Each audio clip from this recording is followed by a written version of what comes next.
You're very welcome. This is episode 2 of the Corporate Governance Podcast, brought to you by the Corporate Governance Institute, providing quality education for the next generation of directors and other corporate leaders. This podcast is about exploring what's new in governance.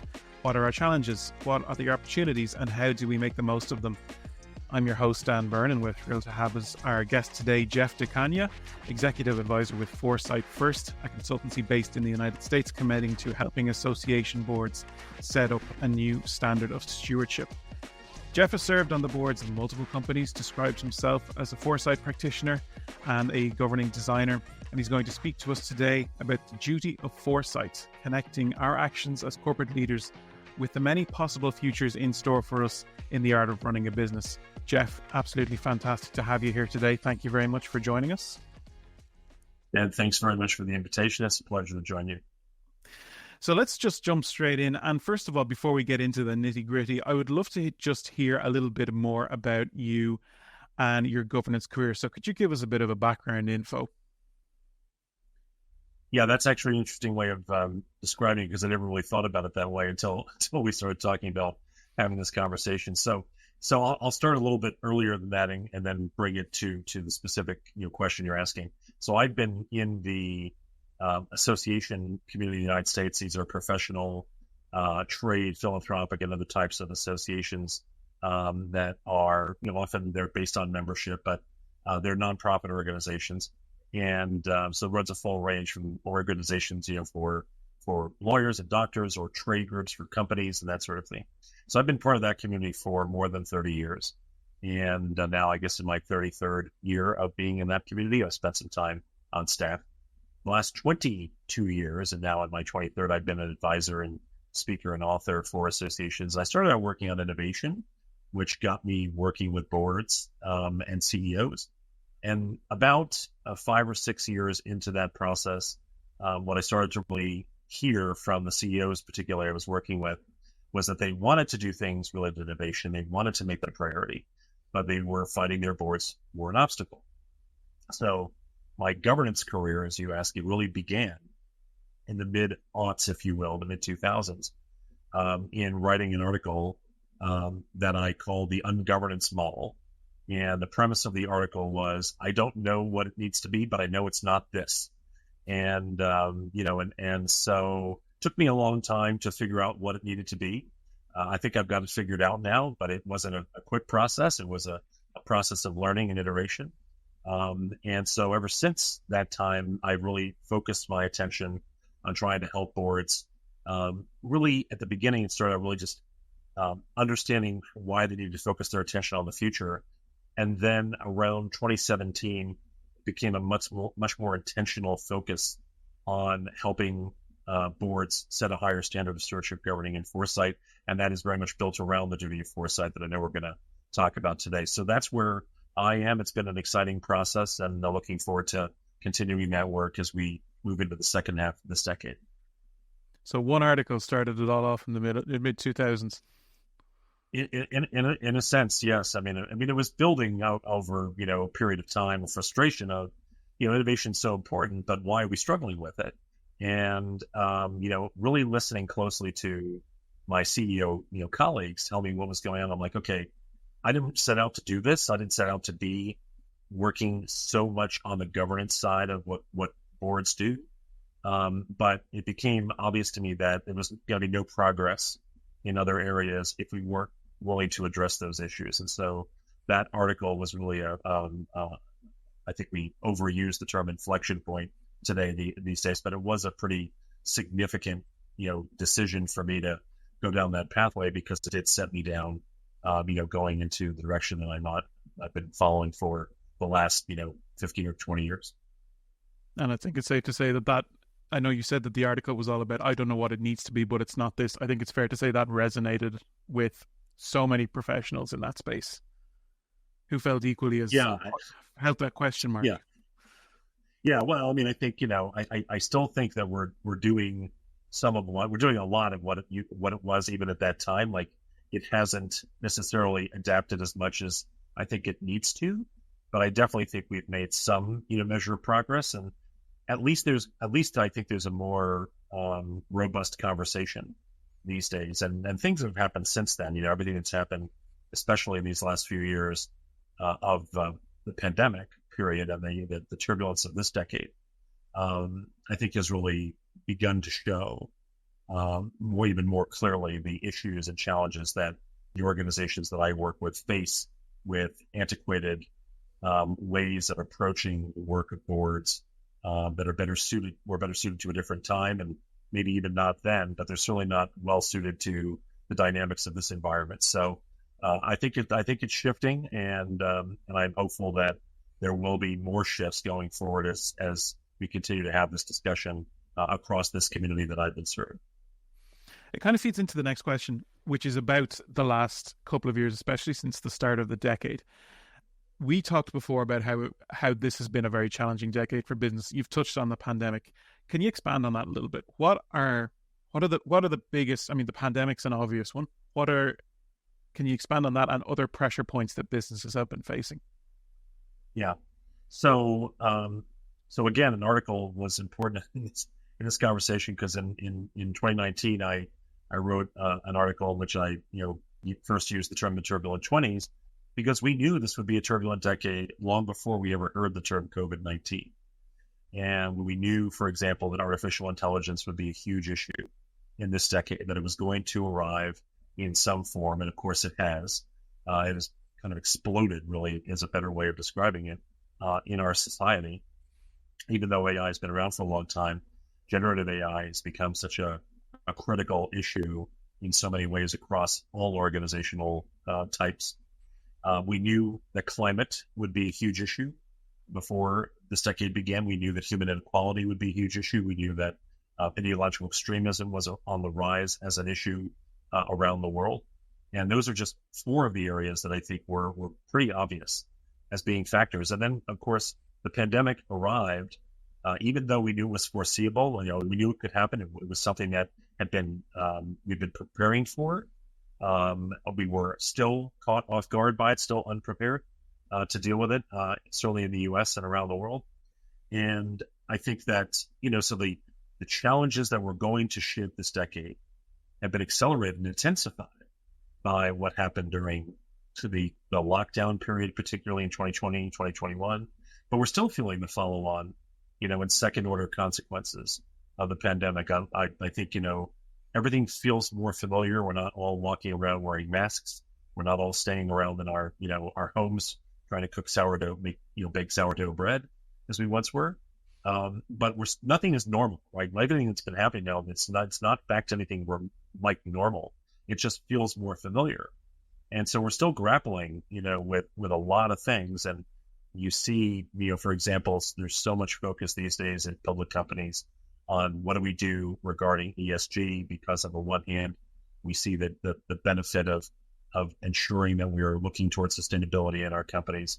But at the same time, certainly in the U.S., there's been a massive political backlash, politicization of what the intentions of ESG, have been. We're seeing in the United States now issues around the attempt to roll back efforts regarding diversity, equity, inclusion, which has become another source of disruption. So across sectors, and again, I focus primarily on associations and nonprofits, but I also pay attention to what's going on in other sectors, and what's happening in public company governance is obviously a huge set of issues that affects all of us, including what goes on in associations. This turbulence isn't going away, right? This turbulence is intensifying as we move into the second half of this decade. I'm really looking at, okay, what are the next 5 years as we come to that point early next year? What are the next 5 years going to look like? What are the 2030s going to look like? And I'm concerned about what I see on the horizon, especially if boards cannot rise to the occasion, given the full set of challenges that we're facing. So I sometimes say I wish we could call time out for 3 months so we can all catch our breath. We're all kind of burned out and exhausted by what's been going on for the last several years. But that's not available to us. That's not an option we can pursue. There's no timeouts. There's no breaks. We've got to find better ways of adapting to the realities of what's happening in the marketplace and in society more broadly. There is such an interlocking collection of circumstances that you've listed there. And you've mentioned that you were very concerned about the 2030s. If I were to ask you if you feel that tight knot of circumstances getting tighter in the 2030s, or do you think it's a high level question, but do you see it getting tighter, or do you see it getting looser? I see. I'm very concerned about what happens if we don't start taking more serious action to address the issues that we're facing in these next 60 months, right? I'm not a little more than 60 months, basically between now and the end of the decade. I write a lot of things, so writing often centers my thinking around stuff. I think the threats that we're facing in the 2030s are already here, right? They're the threats of our upheaval in society created by a variety of issues, including the ones that I've listed. It's the role that technology is playing, and will technology supplant human contribution? And I don't mean in dystopian Skynet types of ways, but I mean in more incremental shifts where we normalize the idea that technology is better suited to do things that humans once did, and now all of a sudden so many things are being done by technology. What's the role of the human being, the human contributor in our organizations? I think it's a more gradual shift rather than a sort of apocalyptic, dystopian view that a lot of people have.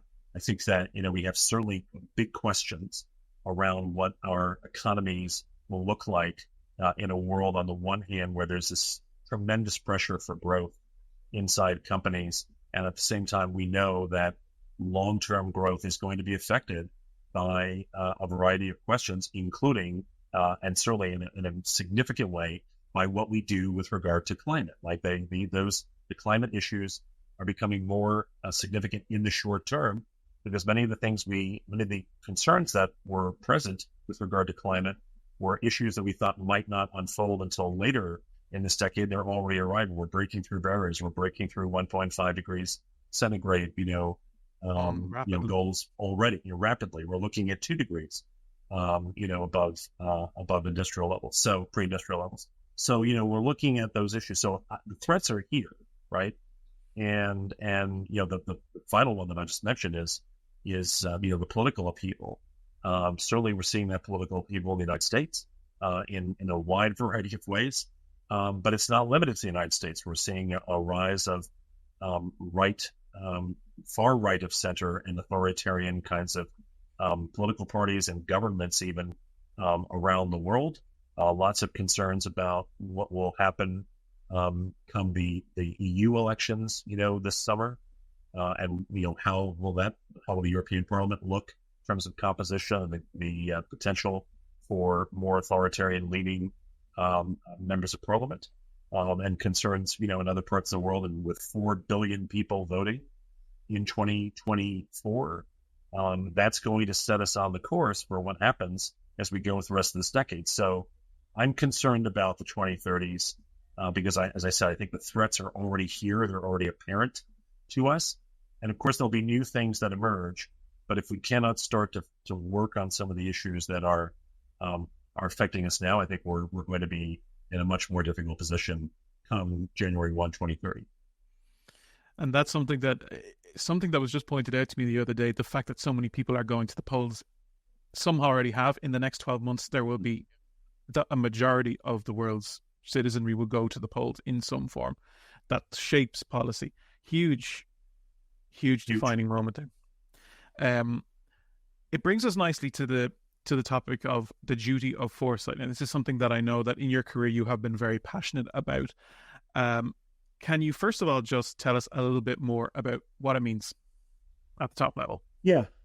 So I coined the term the duty of foresight in 2014, again, in an article that was actually, it was an article that I wrote. I wrote 2 articles that year in an attempt to understand, and I kind of went into those articles looking at it through the lens of innovation, right?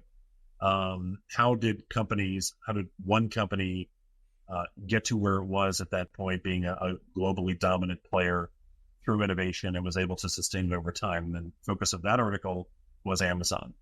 But the other article that I wrote was sort of similar in the sense of how did the company get to a place of domination or global significance through innovation, but then lose that position. how could that have happened? And the company I chose for that article was Research in Motion, which became BlackBerry. And I wrote that article because I was obviously I'm still a customer of Amazon, as so many of us are. But I was a customer of BlackBerry, and I was a pretty good customer. I had lots of devices of theirs over a period of years, and I loved my BlackBerry. It was very hard for me to give it up when I finally switched to an iPhone. I didn't actually have the first iPhone. I think I got the second iPhone because I was holding on to my physical, keyboard, my tactile keyboard. I love so much. But so how could this company that became, and I think it's easy to forget that BlackBerry wasn't just the world's leading, or perhaps one of the two leading handset manufacturers along at the time with Nokia. But, they were a globally dominant technology company, not just about phones. And, they had a huge market share in North America at one point in time, far eclipsing anything, that we could have imagined. And then all of a sudden they practically disappeared. I mean, they still exist, but they're a security software company now. They have nothing to do with what's going on with phones and the battle between Microsoft and Android, types of devices. How could that have happened?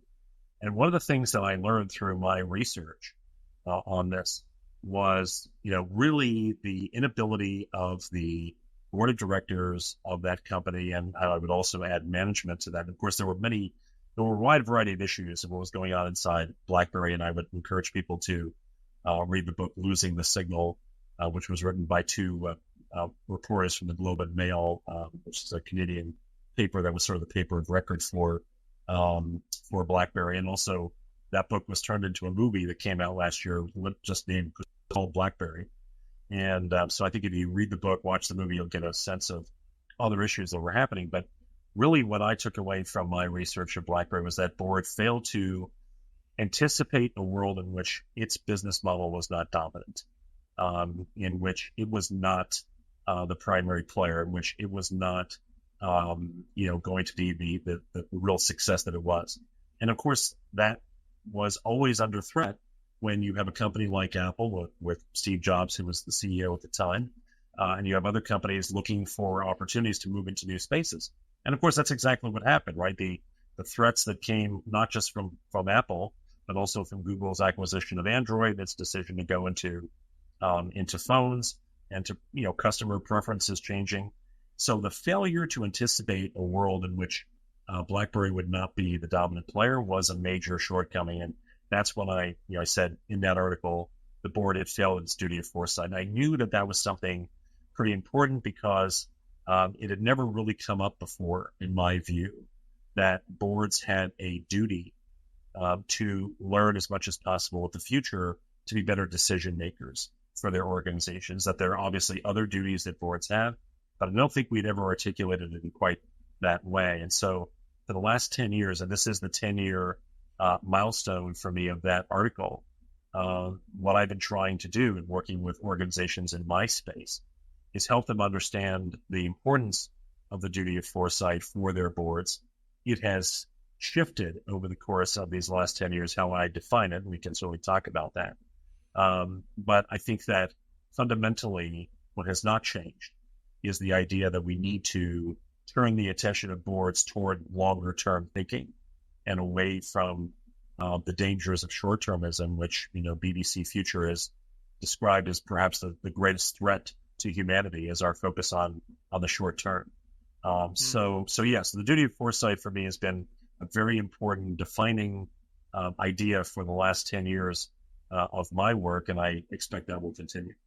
So we're talking the culture of I don't know the right word to describe it, but the culture of looking forward and generating scenarios within reason for long-term trends in a particular company's industry, and hypothesizing, kind of branching out on it as branching out sort of like a family tree in terms of all different scenarios that could happen in the future. And we're talking planning for each of these scenarios to the best of your ability. That's the duty of foresight. Well, that's the work of foresight. So the way I would describe it in three different ways. So that's the work of foresight. So I mentioned a moment ago that the definition of the duty of foresight for me has shifted over the last 10 years. So for basically the first 8.5 years or so, I would say that the definition of the duty of foresight was, the shared commitment to learn as much as possible with the future, that basically boards needed to work together to better understand what the futures could look like for their associations, for their organizations, that's how they should focus their attention.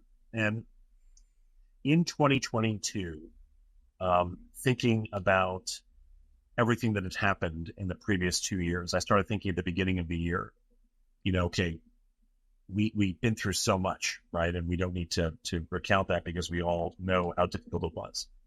And we needed to start thinking about what were the implications on a longer term basis of everything that we had endured in 2020 and 2021.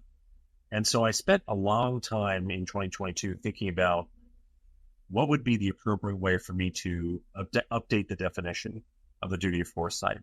And so basically it took me a while to get to a place where I'm like, okay, this is what I think it needs to be.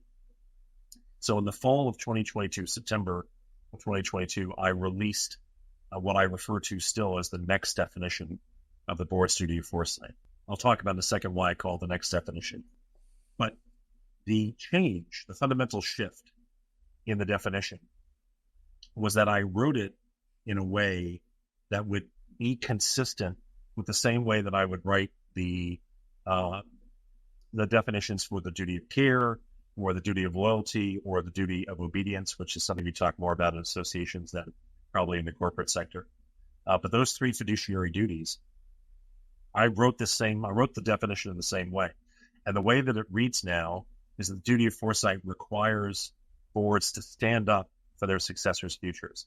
This is very important for me in our space, that someone's got to take responsibility for the idea that the futures that are being shaped right now, one, don't belong to them, right? The boards serving now are not shaping futures for themselves. They're shaping futures for people who will follow them. And that someone has got to do that. And the way to do that is by focusing on intentional learning, right? So the learning piece is still there. Short-term sacrifice, which means making sacrifices in the short term, meaning today, not short duration. And then long-term action. So how do we take action for the long term on behalf of those that we're trying to serve? So I think that next definition, the reason why I would mention this, the reason why I like to refer to it, or I do refer to it as the next definition, is because I know there will be another one. Like, I had one for a long time. I don't think that this one will remain the same for 8 years. I think it will shift. I don't know when that will happen, but I remain open, and I remain absolutely sensitive to the idea that the definition needs to adapt to the conditions of the environment. I think this one serves us well in 2024 and will probably serve us well for at least a little while longer. But I also am cognizant of the fact that at some point I'll sit down and look at this again and say, okay, there needs to be an adaptation of this definition to reflect where we are. That may happen as we get closer to the 2030s. But for right now, I think that's the way that I think about it. So the duty of foresight is the requirement, the commitment, the choice that boards make to stand up for their successors' futures. What you described, Dan, is the work of foresight. Let's understand better what those futures could look like. What are the scenarios that we have to adapt to and prepare for? I think of it as more anticipation and adaptation rather than planning per se. I mean, there can be some planning, but it's really more of a sensibility of how do we think differently about this? And yes, then we can make better decisions. And then it's also about building a practice of foresight. Like, I think sometimes foresight is something that organizations do at critical moments and not necessarily as a continuous and developed practice. And I think that's what we need. And especially at the board level, we need that consistent practice of foresight integrated into what they do as a decision-making group, as a stewardship group for their companies, their organizations. I think that's crucial. So yeah, I think about it in three different ways and try to tie all those together in terms of the commitment, the work, and then the ongoing capability development that is required around this. And what in a nutshell are the stakes in these? If you fail to sort of live up to the principles of those three pillars, what risks are companies taking? Well, I would encourage you to ask the members of the BlackBerry board what the risks are for failure to anticipate the future. They probably have a lot to say. And again, I want to be clear that, there are other things that were elements in the downfall of that company. It's not just this, but, I think that anyone who's looking around, anyone who has a clear-eyed view of what's happening in our world right now, and we could talk about the interplay among all the various forces and factors that we've already discussed in this conversation. But I think if we just take artificial intelligence alone, and I only talk about that because I've been really doing a lot of work in that area and trying to help my community think about this in a different way. But if we just take artificial intelligence, right, as a single issue, as a single disruption to our organizations, to our society, to our individual lives, that one issue alone, if we fail to pursue the duty of foresight on that issue alone, I think we are inviting tremendously serious consequences for our organizations. And look, I know that I have a reputation, unfortunately, in my space for, depending on how people like it, I'm a pessimist or I'm a doomsayer, I'm a grim reaper, kind of thing. I like to think of myself as a realist. And I think that, as I said, we knew before this decade began that AI would be a massive issue, and it is happening. It's happening sooner than maybe it would have otherwise, because I think in part AI's development and adoption has been accelerated by the pandemic, by what happened in those first few years, and that has not changed. And we are seeing every day new developments and new techniques, new approaches, new ethical questions, new financial questions. We're operating in a space of a huge level of uncertainty and a huge level of incomprehensibility, really, when it comes to technologies that are not very well understood in terms of how they arrive at their predictions by the people who create them, right?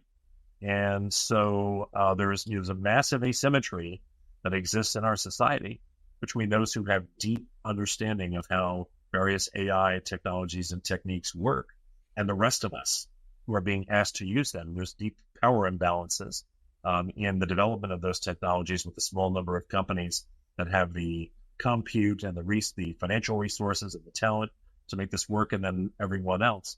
So the power imbalances, the political issues, the financial issues, the societal, AI is a sort of socio-technical phenomenon that we have to address. That one issue alone, I've just been talking about it for 5 minutes, that one issue alone, the failure to fulfill the responsibilities of the duty of foresight is enough for me to say we've got to take this seriously.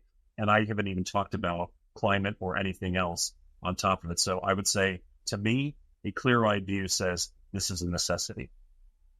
And if it's not addressed, we could be looking at many, many more BlackBerry style situations within 5-10 years.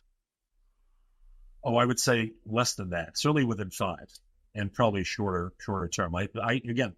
I believe that a watershed moment happens on January 1, 2025, and that is we enter the second half of this decade.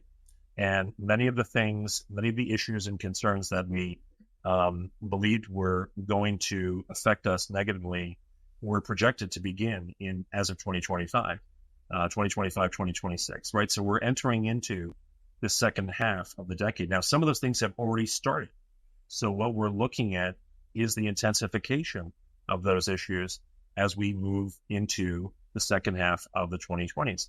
We have no idea, as we were talking earlier about elections, we have no idea what the political and governmental landscape around the world will look like as of the beginning of 2025. It could look quite different and not in good ways. And so we've got to have a better appreciation that the timetable, the sort of time scale of things is shifted and will continue to shift. And I think for all organizations, all companies, all businesses, all organizations of all types, it is a necessity to be operating in a different mindset of this is not happening in years. We're now talking about things happening in months. Yeah, this is coming down the tracks right now. I just wanted to ask one question about the sort of the culture. You use BlackBerry as an example. It's a really good example, and you describe them as being on such a market high towards the mid to late 2000s, and then the market just totally shifted. Now, the duty of foresight, I think, involves, like in that scenario, would have involved being a voice of, in hindsight, absolute voice of reason. But, how do you break? How, as a corporate leader, do you break that that sort of market euphoria and say, hold on, let's look long term here? How do you kind of inject that voice into maybe a boardroom of people who are celebrating control in the short term? Yeah.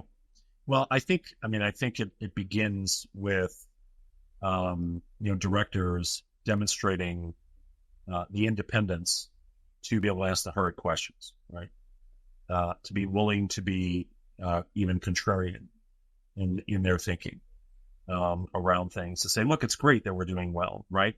But I think one of the things that I find fascinating is that, boards, certainly in public companies, and I would say that's probably true in other sectors as well, are populated by very experienced operators who have very senior level positions with lots of experience.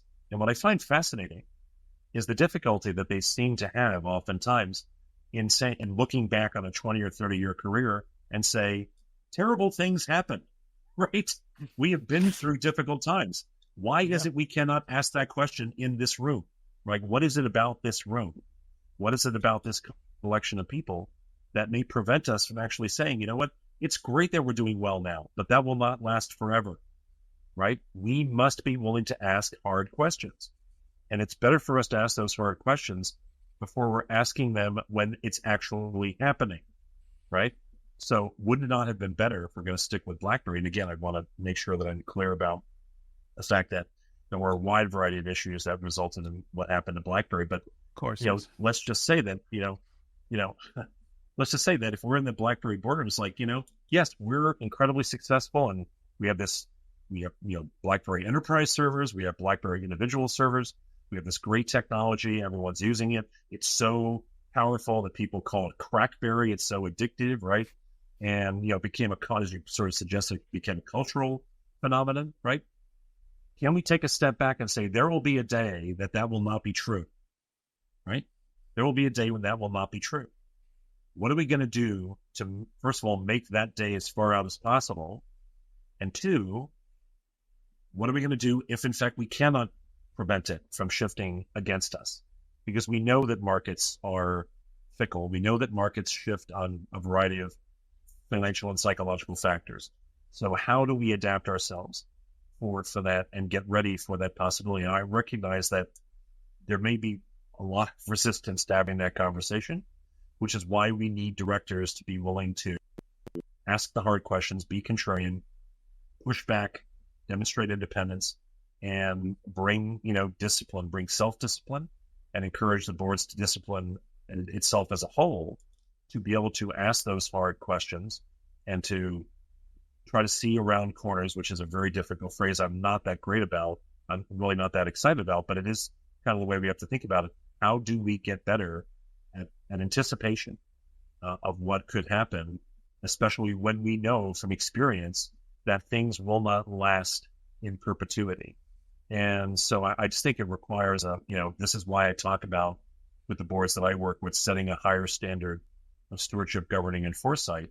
That's the higher standard, right? The higher standard is to be fit for purpose. And I talk for my community, the phrase that I use is association boards must become more. But I think every board in every sector must become more, given where we find ourselves in 2024. And we should not take too much comfort in the idea that our predecessor boards were able to navigate difficult times in the past. Like, that's great. That was them. But will we rise to the occasion? Maybe they did and were successful. Maybe they didn't and were lucky. But I think for me, if it's a choice between rising to the occasion and demonstrating our capabilities or just getting lucky, I favor the former. And I think we'll have much better chance of capitalizing on our luck if we prepare ourselves with taking additional steps to build our capability, even if those conversations are difficult to have and highly uncomfortable. The self-preparation for these upcoming difficult circumstances, I think, I would think it'd be fair to say would be one of the key points for directors about this whole duty of foresight. Are there briefly? Are there any other key points you think directors should know as they sort of assess their own outlook and their own interpretation of their roles and their company's long-term future? Yeah, I mean, I think that, everyone who, and I've served on boards and been a board officer, board chair for a national nonprofit in the U.S. And, I think each one of us needs to know why we are there, right? And what it is we're trying to do. And I understand that there may be a variety of, other incentives that lead people to be seated on corporate boards. But I still think that fundamentally there's got to be a deeper personal understanding around why one is participating in this way, why one is serving. I've been sort of having this conversation with myself recently about thinking about this in terms of motivation versus discipline, particularly for the boards that I work with, because unlike public company boards where it's a compensated role, the boards that I work with, they're serving voluntarily, right? It's a voluntary contribution that people make. And so how do you approach issues of motivation and versus discipline for voluntary contributors? Where do you help people tap into intrinsic motivation for service? Where do you have to help people bring self-discipline and help to bring discipline to the board function? So I think for everyone who wants to serve on a board, everyone who's currently serving on a board, there's got to be some internal monologue, if you will, around what's my sort of spread of how much of this is about my intrinsic motivation for service, how much of this is about extrinsic motivators like compensation, how much of this is about how much discipline am I willing to bring, or am I capable of bringing to my contribution, to my service on the board, my work with other directors.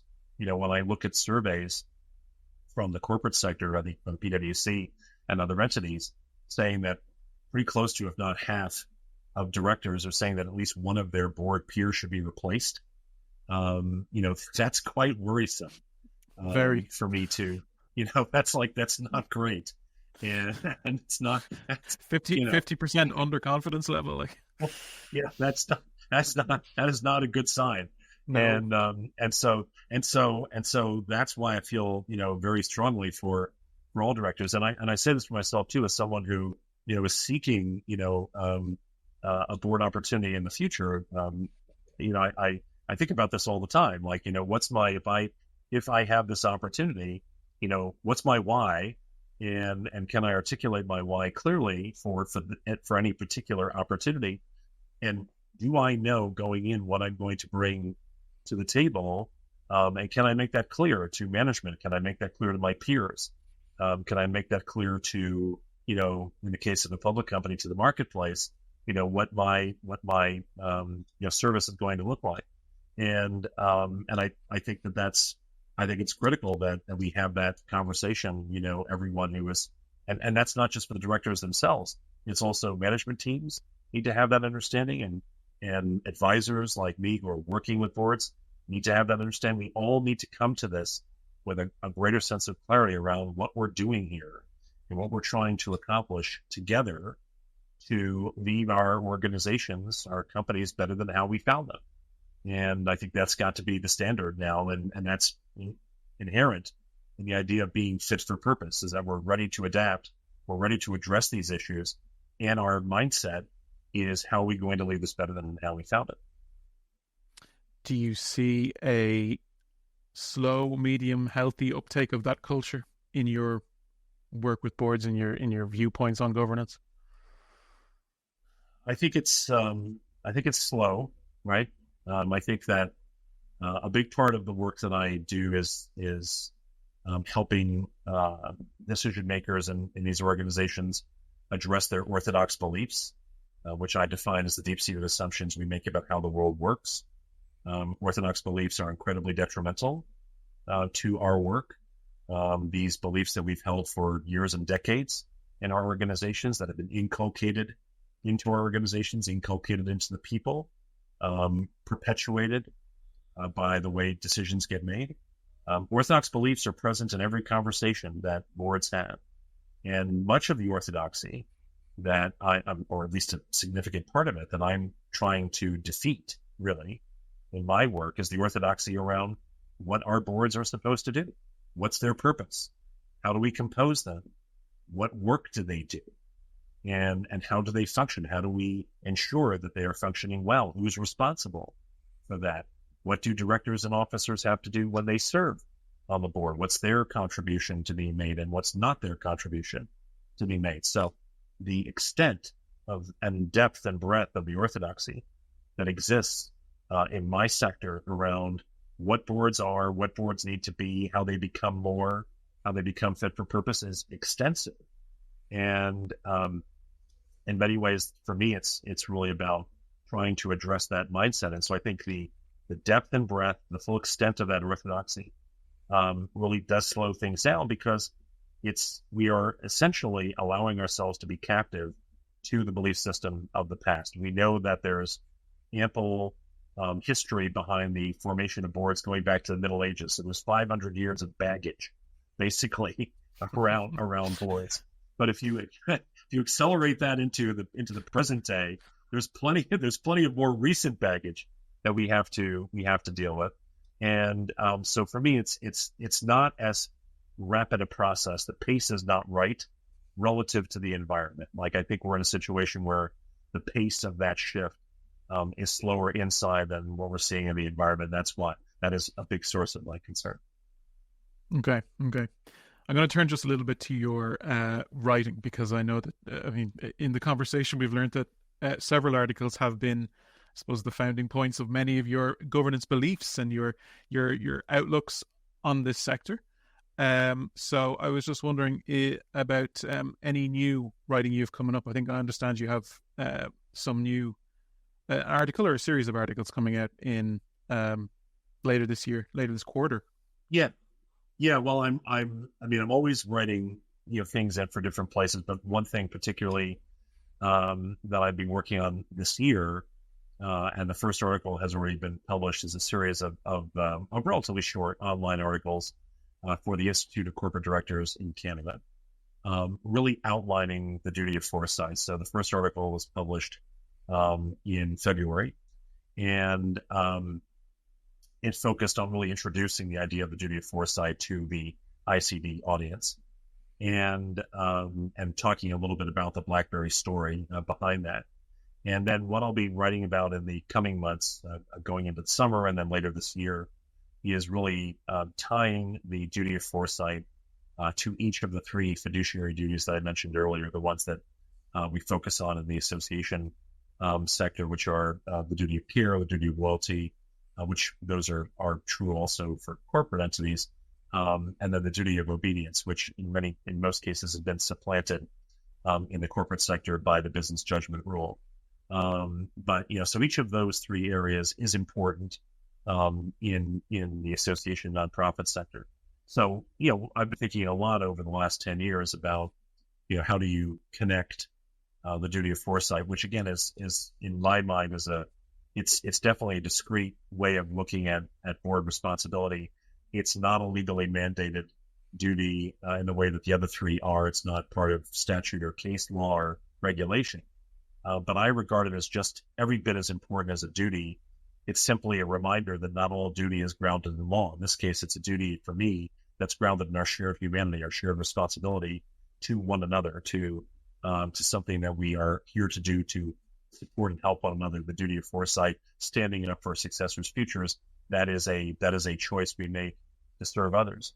And so what I'm going to be writing about in the series of articles, the upcoming three for the rest of this year, is really looking at, okay, how do we connect the duty of foresight to the duty of care? How do we connect the duty of foresight to the duty of loyalty, and so on? So I'm looking forward to that. I think the next article will be published by the ICD in June of 2024, and then the others to follow on in the coming months afterwards. So it's exciting to have the opportunity to contribute to ICD, and which is obviously an organization for corporate directors in Canada, to do a podcast, for CGI, as I did in February, or a webinar I meant to say, Dues podcast with you.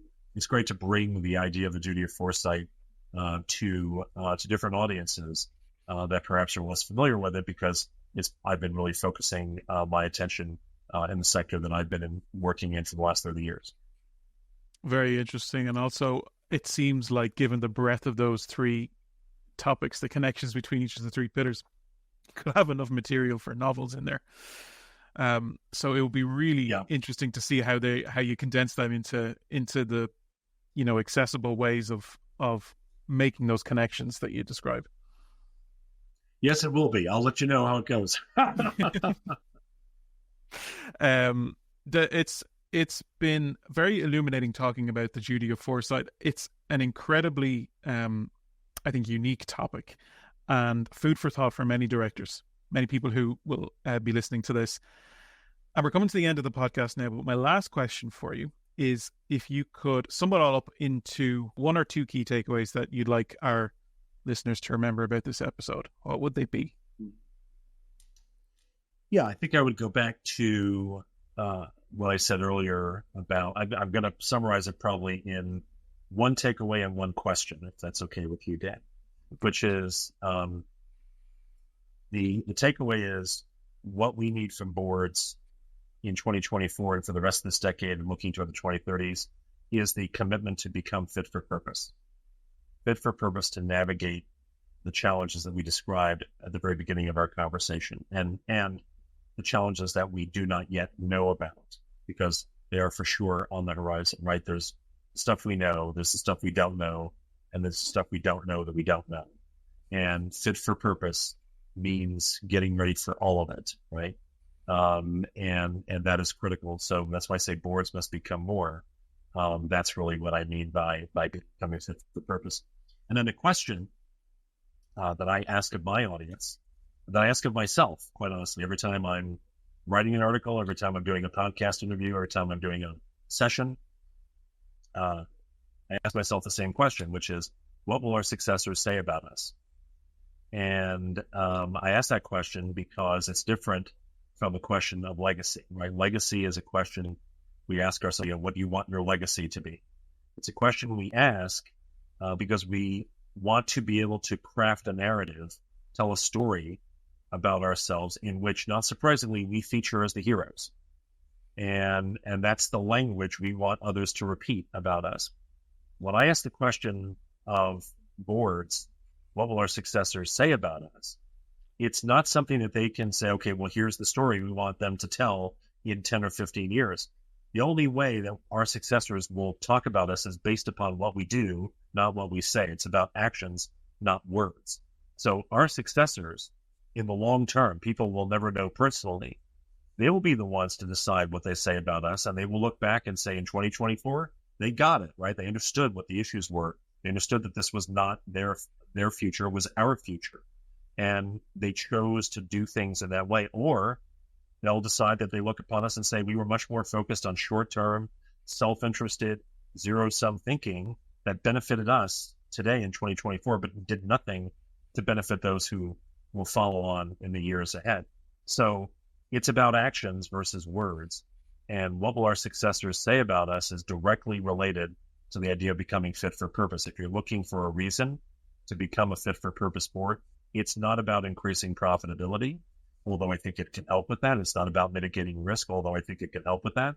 The reason for becoming a fit for purpose board is to be able to craft over time a much better way of thinking about what our successors will say about us, because our decision making, our focus will be on the long term, on the future, and on the benefit that others will derive from what we do, versus just focusing on what we do for ourselves in the present moment. So for me, those are the takeaways. Build a fit for purpose board that can come up with a better way of thinking about what our successors will say about us, because that matters to me at least, and it should matter, I think, to others at least as much as anything we do to try to serve our short-term interests. What will our successors say about us? That's a very good question to leave it on, Jeff. Thank you very much, Jeff DeCagna, for helping us unpack what I think is a mammoth but very critical task for corporate leaders moving forward. That's it for this episode of the Corporate Governance Podcast. Join us again for the next installment of this new series. And in the meantime, if you're looking to expand your leadership career, quality education in corporate governance and ESG, check out the corporategovernanceinstitute.com and explore the many opportunities we have on offer.